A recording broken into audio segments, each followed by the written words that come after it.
për lirinë dhe dignitetin e qytetarëve shqiptar ndaj një krye hajduti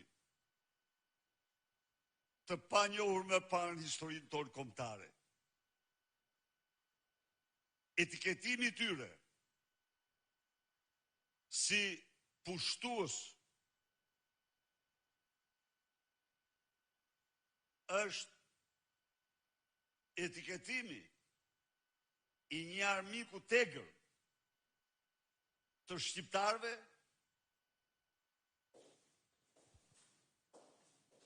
e një bastardi të diktatorit Enver Hoxha e një njeriu që urren në thelb kombin e tij. Ndaj dhe denoj me forcën më të madhe këto etiketime ndaj shqiptarëve. Faleminderit.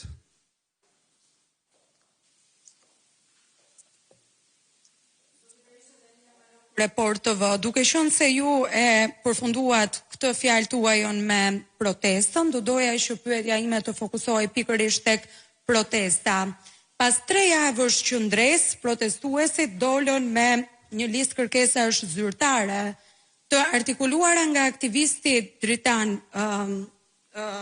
Goxhaj, i cili po ashtu shkon edhe më tej dhe propozon në një farë mënyre një shkërmoshje të sistemit, duke artikuluar, qoftë edhe në rrjetet e tija sociale, se shteti duhet të shkojë drejt një asambleje me 101 të zgjedhur që zgjidhen me short dhe më tej është një qeveri tranzitore që ka një afat 12 mujor dhe që ka detyrën për të zgjedhur për të hartuar një kushtetut të re dhe për të rimëkëmpur, po themi, institucionet.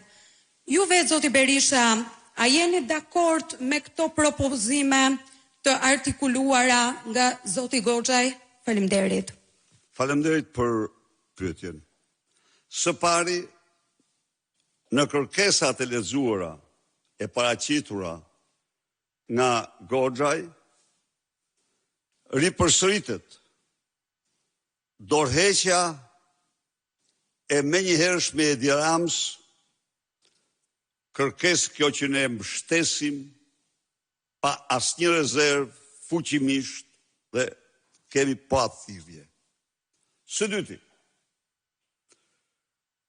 kërkohet, mos gaboj, jo s'gaboj fare, se kjo është dhe në 5 kërkesat e para, po shtohet aty kufizimi mandatit të kryeministrit në 2 mandate. Partia Demokratike është plotësisht dakord. Plotësisht dakord. Që nesër është e gatshme të votojë në parlament dhe të bëjë thirrje qytetarëve të votojë për një masë të tillë. Pse? Pse kjo? Sepse u bë e qartë se Edi Rama nuk lejon rotacionin e pushtetit. Nuk lejon. Për këte, jo se e themi ne, tashmë e thonë dokumenta ndërkombëtare. Atëherë, ka një mençuri. Ta përsaktoj kushtetuesa, ta largoj kushtetuta. Dhe të them dhe një gjë këtu, si kryeministër. Në qoftë se ti punon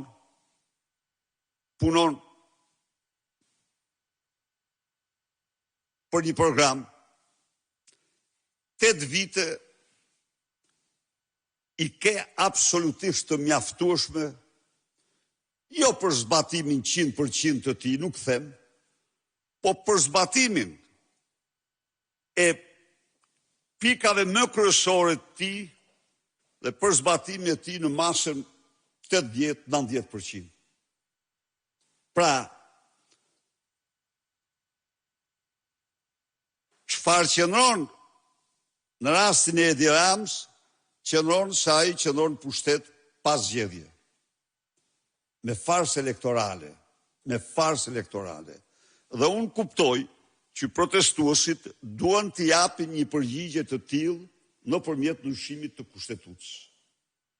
Për sa u përket ligjeve tjera, ju jeni dëshmitar, ka memorje. Ata që përpiqen fshin memorje është tjetër punë. Memoria nuk fshihet. Ka memorje. Kjo parti ka luftuar më shumë se kushdo tjetër kundër atyre ligjeve. Ka ndjekur çdo procedurë të mundshme kundër tyre, qoftë kundër ligjit, amendimit të ligjit për mbrojtjen e zonave të mbrojtura, për mbrojtjen e trashëgimisë kulturore, për koncesionet PPP-t dhe investimet strategjike. Rikujtoj një moment. Në platformën tonë, investimi pa taksa është pranuar vetëm në zonat malore. Pse? Kostoja e ndërtimit aty është disa herë më e larë se sa në zonat tjera. Dhe ato janë të paprekura. Po të shkoni ju, e kam dhënë shumë herë këtë shembull. Po të shkoni ju 25 minuta për te i Shëngjergjit. Është masivi Bizës. Është Gurakuqi, janë zona fantastike malore. Dhe në këtë distancë nga Tirana, askush nuk i njeh. Askush nuk i njeh. Ndaj dhe nuk kishim ne dhe nuk bënim paketën e maleve, jo. Por ne, ata që do investonin në zonat malore, i linim 8 vite pa taksa. Kurse ky, në zonat më thelbësore, në zonat bregdetare, ky i blen 10 vite pa taksa. Pyetja ime, sepse interesi im është të kuptoj se ku shëndron Partia Demokratike lidhur me propozimin për një qeveri transitore apolitike me të zgjedhur me short. Qeveri tranzitore apolitike, unë këtu po, është problemi se e keni periodike ju këtë ndjek në kësaj konference, unë prit një minutë. Jam këtu para një jave kam propozuar një qeveri jo partjake tranzitore. Jo partjake. Pra, që tjetë e zgjedhur me short? Jo, të votohet në parlament. Një qeveri jashtë kushtetues nuk dalë. Hiqe nga askurës, mund të zbët fjalë, unë zdal jashtë ligjit. Ky jam. Kam qenë ish president, kam qenë ish kryeministër, por ajo qeveri e përbër nga jo partjak, nga kreu të ministrat zëvendës e tjerë. Ajo duhet votohet nga parlamentit, marrë vot besimin dhe të çojë në zgjedhje vendin. Unë nuk kuptoj këte propozimin e tyre, unë nuk e kuptoj se ata e kanë një qeveri jashtë votimit, jashtë kushtetues, jashtë rendit kushtetues. Në rrjetet e veta sociale, prandaj.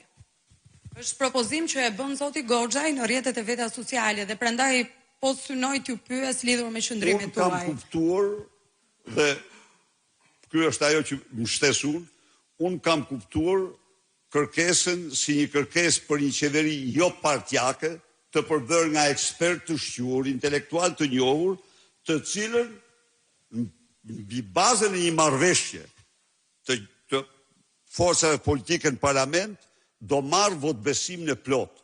Unë këtë mekanizëm di. Unë nuk di mekanizëm tjetër të instalimit një qeverie brenda rendit kushtetues.